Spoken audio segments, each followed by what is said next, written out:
Magandang araw at pagbati sa aking manonood.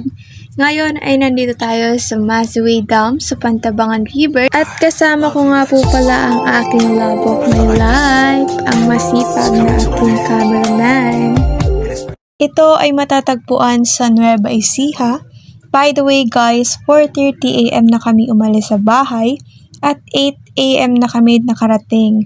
Maliwanag na, matagal din ang biyahe, depende pa kung traffic.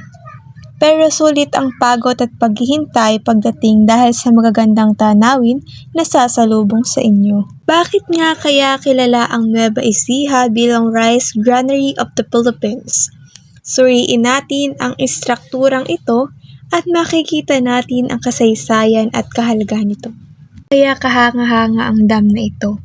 Ang Pantabangan Dam ay isang earth-fill embankment dam at ito ay isang multi-purpose na proyekto.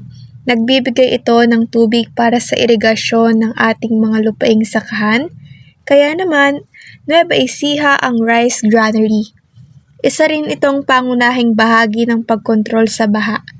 Dagdag pa, ito ay bumubuo ng hydroelectric power sa pamamagitan ng Pantabangan Masiway Hydroelectric Power Plant. Po sa bahaging ito, ang tubig ay malamig dahil naka-impact. Ganyan po kalinaw ang tubig na nanggagaling sa ilalim ng tulay. At pwedeng-pwede nating magamit panghugas ng gamit. Ito ay hindi lamang isang pader ng lupa at bato. Ito ay isang mahalagang bahagi ng infrastruktura at ang kapangyarihang nabuo dito ay nagbibigay ng enerhiya sa iba't ibang probinsya. Ang orihinal na Pantabangan ay matatagpuan sa paanan ng mga bundok.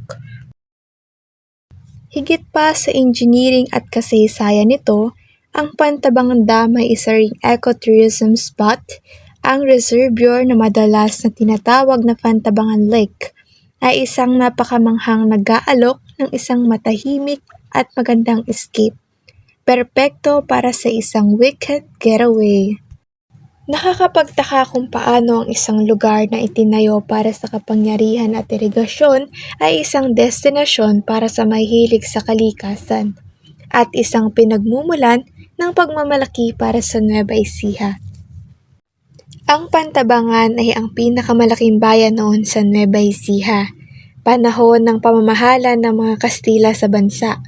1974 nang maipakilala sa buong mundo ang ikalawang pinakamalaking dam sa buong Asya, ang Pantabangan Dam. Dito po sa bahagi ito ang Masiway Dam. Libre lang ang entrance fee, bali a cottage na lang po ang babayaran nyo. Dito naman po sa bahaging ito nanggagaling ang tubig na malinaw at hindi masyadong malalim. Ito po ay dumaraan sa ilalim ng tulay at galing ito sa bundok at mga puno.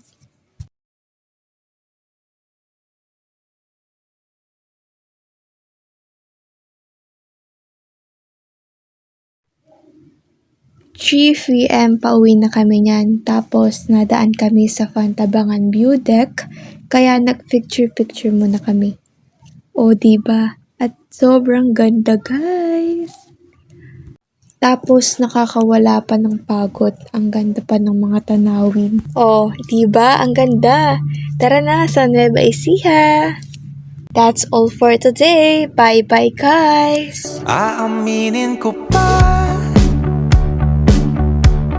o baka bigla lang mawala kung ano mang pumapagitan sa ating dalawa.